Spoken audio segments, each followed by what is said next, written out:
Rings is the third film in the Ring movie universe and overall sets a completely different tone to any other Ring film prior. And with that, the ending of Rings leaves viewers with far more questions than answers, so here's your spoiler warning. Everything you hear from here on out is a spoiler to the film, so you've been warned. So these are the questions. Has Samarra truly been set free and reborn in Julia? If she has, what possible direction could the next Rings movie go, if there will even be a Rings 2? And what was Samarra's process of rebirth? And was it to ultimately get revenge on her father? Or with the entire world, with Julia's boyfriend Holt accidentally replying all with sending videos all around the world?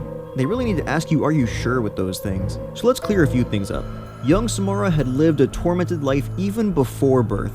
Not a single day was easy, as her own mother Evelyn was consistently trying to kill her. And Evelyn had a very troubled life herself.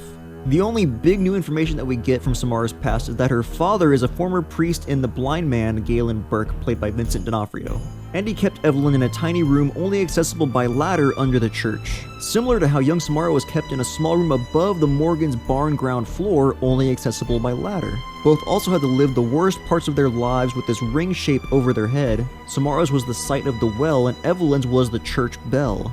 So the only person that has gotten off scot-free in the Ring movie universe is Samarra's biological father Galen, who intentionally blinded himself to avoid his daughter's wrath. It's unclear whether he still heard voices in his head, but like the film, I guess we'll just skip over that part. So Samarra, seeking revenge, finds one of the few people to inflict with all this new information about her mother, including the video within the video, and decides to intentionally brand Julia with the Braille marking on her hand. Something that, to our knowledge, has never happened to anyone who watches the Ring VHS tape before. Leading us to believe that Samarra's branding of Julia was intentional, since Samarra could not directly torment her father. This was her way of leading others to the priest so she could kill him herself. The priest does say that there were 12 others like Julia, but nobody had made it as far as her with all the discoveries she had made before, leaving Julia as lucky, or rather unlucky, number 13. So, is Samarra back on Earth now inhabiting Julia's body? Well, it's hard to say no.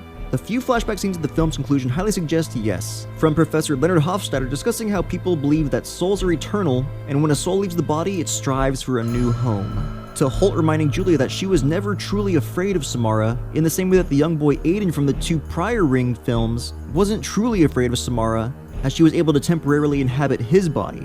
And in a flashback where young Samarra reiterates that she does want to hurt people, she's sorry, but it won't stop. As well as the burning of Samarra's bones, which in some cultures is the only way of the soul finally leaving the body. As well as another flashback that was not in the Rings movie but was in the first of the Ring, when young Aiden says to Rachel after she had helped moving Samarra's body that you weren't supposed to help her. And finally, to the peeling of Julia's skin, which reveals Samarra's pale white skin underneath, all signaling that yes, indeed Samarra has returned to human form with Julia's body as her vehicle. But as far as The Rings 2 goes, keep in mind that while the title of the film has slightly changed, it is really The Ring 3.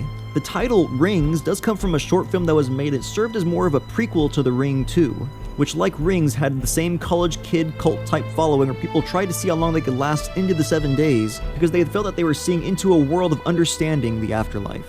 So it's unclear if a follow-up would be titled The Ring 4 or Rings 2 or something entirely different.